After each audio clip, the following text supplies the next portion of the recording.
as we work through our client success system, one of our main goals here is personalized engagement for long-term success. We want our clients, and I'm a broken record when it comes to their experience, but we want them to have that amazing experience. We want them to feel good about their investment that they have made with us. It's going to benefit them. It's going to benefit us. It's going to help our team out when everyone's happy. And so we want to focus on this relationship building when it comes to working with our clients, regardless if it's coaching or, whether it's one-on-one coaching or group coaching, membership, service provider, whatever it is that you're doing, we want to continually build these relationships because business really is about this, right? We don't want to focus so much on just the money or the algorithms, right? We need relationships to be successful. And you never know what's going to happen when you focus on valuing people and seeing people and putting people before profits. I know that's a big phrase out there, but it really is crucial when it comes to how you build these relationships. And when we look at understanding and personalizing client engagement, there's different things you can think about. So if you're a service provider, we want to be capturing all the client details in one location so we understand what we're working on. We're not asking questions multiple times. We know their preferred office hours, how to contact them, what they like, how they like to receive our updates. Or if you're a coach, it could be your client's interests, their preferred coaching methods, how do they work best, or any milestones that they've hit or that are coming up. If you're a course creator, how do people like to learn? Your specific audience, how do they tend to like to learn? Are they visual learners? Do they just like to read books? Or being aware of who our clients are and really tailoring everything we do to them is going to change the experience. It's going to make them feel valued and understood. It's going to foster those strong relationships that are going to lead to more for everyone involved. And one tip here is I like to track like celebration dates. So it could be business anniversaries, birthdays, could be anniversaries. I mean, this is going to change depending on what you do within your business. But if there are dates like these that you can celebrate them in your private community, you can send them a Facebook message, send them an email, send them a $5 Starbucks gift card. Things like this go a long way because it shows them that you care. Again, this is something you need in your project management system so that you don't forget, especially as you scale. You're going to put these in your project management system, you're going to delegate to your team, and they are going to handle it for you. However, it still makes a huge difference. And this also goes back to those regular check-ins we were talking about. We want check-ins to make sure that people are still aware they're in our program. We want to know how they're doing.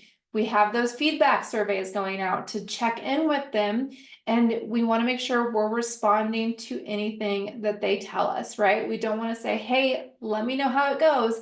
They let you know and they don't hear back from you. So be careful when you do try to do these check-ins that the format in which you do a check-in is something that you can keep up with and that you're going to honor. So if you're a service provider, again, it might be a daily check-in on Slack or a check-in and a recap on Friday. It's going to depend on your service and what you do. For coaches, it could be, a follow-up after a coaching call. Or if they struggle with something on a coaching call, it could be a resource like, hey, here's a great training from one of my biz besties. I think this is really going to speak to what you're struggling with. If you're a course creator, maybe it's continually adding things to your course and letting people know within, that membership or that course that have said they are struggling with something like, hey, this is now uploaded. I think you're really going to find this beneficial, because then they're like, wow, she remembered me. In reality, if we have these systems set up, it's not so much our memory. It just means we have our systems set up. And again, we're going to go over that in the next module for project management on how to make sure this is all in place so that we're not becoming overwhelmed and spending hours a day trying to remember all this information. So Again, we want to be documenting personal information, especially if you have one-on-one calls. Have one document where you're noting everything and review that document before a call. So you can refer back to, last week we talked about this, or, how is Susie doing? I know she was sick last week. Things like that, that builds relationships, and people want relationships. They want to be seen, they want to feel valued, and it changes. Even if there's something that maybe a mistake happens, a tech issue, you can't really coach them in this area, but you have focused on that relationship building.